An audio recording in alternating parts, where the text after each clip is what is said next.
What's going on, man? We doing this 30 for 30 one and done review. It's your boy CJ Sports Entertainment. We talk the football. Detroit Lions. I got my fan page pumping through here as well. Music reviews. I got some good reviews coming. Kendrick album review coming. Young Dolph Bulletproof, and get into some other reviews and movie reviews is the new Fast and Furious as well. So look out for that, man. And if you're watching on Facebook, it'll help out if you click the link and subscribe to the channel. Get the newest content, and it is what it is. But last night I checked in and caught a large portion of the one and done 30 for 30 about John Calipari. I'm going to rewatch it again, but you know, people frown upon him in the sport as peers. Ever since the NBA was made, people made players, go to college for 1 year and be done, which I think is one of the stupidest things in the world. And I'll get into that later. This guy has been, raping the market, a blue chip recruiter. He has a pipeline that's better than Nick Saban's pipeline. Let me put it to you that way. If you know Nick Saban at the University of Alabama, he gets all the blue chip recruits, and John Calipari is Saban times 10 in the basketball world, and all these, it's just the whole thing. They talk to his players, about Calipari, and everything was usually positives, and a player in a cultural relationship, and any relationship in this world has rocky bumps, and it's tough love. And Calipari is tough on his players because he knows they're great. But when you come to one of his schools, if it's UMass, Memphis, or Kentucky, you're asked to sacrifice a part of your game. And if you're not willing to sacrifice for the betterment of the team to be successful, then you're not going to be successful at Kentucky.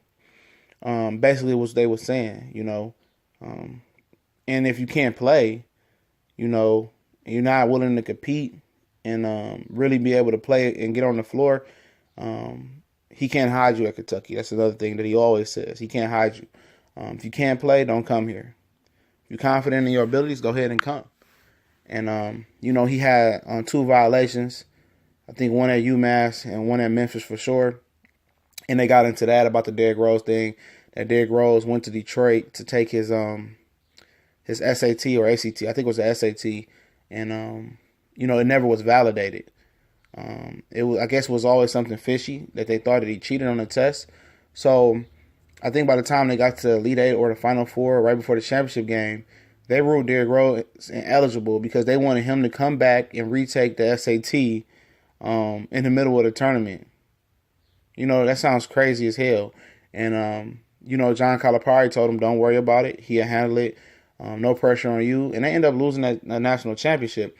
And one of the writers on there, I forget his name, is very popular. He said, what if they would have won the championship? The guy from Boston, and then another guy, I forget his name as well. He said if it was, one of the big schools like UCLA, Carolina, Duke, etc., they wouldn't have stripped them of a title, and they wouldn't have did that to him what they did in Final Four. And they never really proved that Derrick Rose cheated on the test, So at the end of the day, it was a witch hunt on the University of Memphis and John Calipari because they was doing things in the college world that he wasn't supposed to be doing. Just at UMass, he was able to get top recruits at UMass, and nobody can ever find dirt on him. So they really picked him and enforced his hand in that situation, and that's crazy, and they is on him. It's coaches that that really envy him, is really jealous of him. But at the end of the day, people thinks that he just gets the best talent, and that puts him there every year. I think a couple years ago, that they had one of his worst teams ever, and it's because those kids, they didn't mesh and buy in,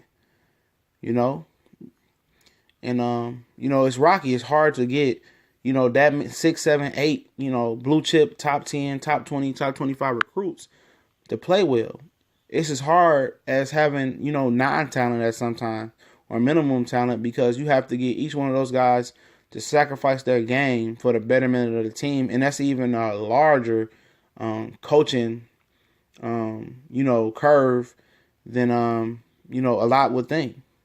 You have to stroke egos. You have to. These are all guys that was the top man and they stayed in high school, top guy in AAU, and get them to play on the same accord and sacrifice that game for the betterment of the good and still get them ready for the NBA life. And transition to that, people, they was really down on one and done, and he embraced it. He embraced it. People know when they come to play for Calipari, they're going to be well prepared for the NBA. They're going to be playing the top-notch competition schedule, especially at Kentucky. You're going to be tested. You're going to be playing against the best every day in practice, and that's what makes you better. And, they coaches talk about it's bad for the sport, it's bad for the game or whatsoever about the guy. But you turn around and Coach K's really adopted that system of doing one-and-dones now. From a traditional standpoint, he wasn't doing that in the past. So you can't beat John Calipari without playing John Calipari's game. And a lot of coaches are starting to adopt that system. And famous for John Chaney telling him he'd kill him, and it's just a lot of built up animosity. They're jealous of him because he has the golden Midas touch. And basically that's this was about. And like people, you can't indict his coaching because it's hard to get those guys to sacrifice and get them in the system and still get them ready for the NBA. And I've always been a fan, always admired him, looked up to him, because he's an innovator. If even from UMass getting top talent to go to the University of Massachusetts when they really wasn't a powerhouse at the time, and haven't been since. Getting top talent to go to Memphis when at the time, nobody was thinking about going to Memphis. And then giving the platform of Kentucky, then the floodgates open. You know what it is. And he's a legitimate coach, man. They can't find the dirt on him. And then Bob Knight, he got vacated at 2 different schools. He got probation at 2 different schools. You know what I mean? It happens. North Carolina got a whole cheating scandal, and they still was able to compete for the title. They're not going to strip them, and they're known cheaters. It was a mass cheating across multiple sports, And Bob Knight throwing chairs and hitting players and all the stuff that he got away with. So it's like throwing stones at you live in a glass house. So at the end of the day, it's just jealousy. It's envy for John Calipari, one and done. And he's going to continue to do what he do. Why would he leave and go to the NBA? Has been rumored. He got a good life in college. We gone.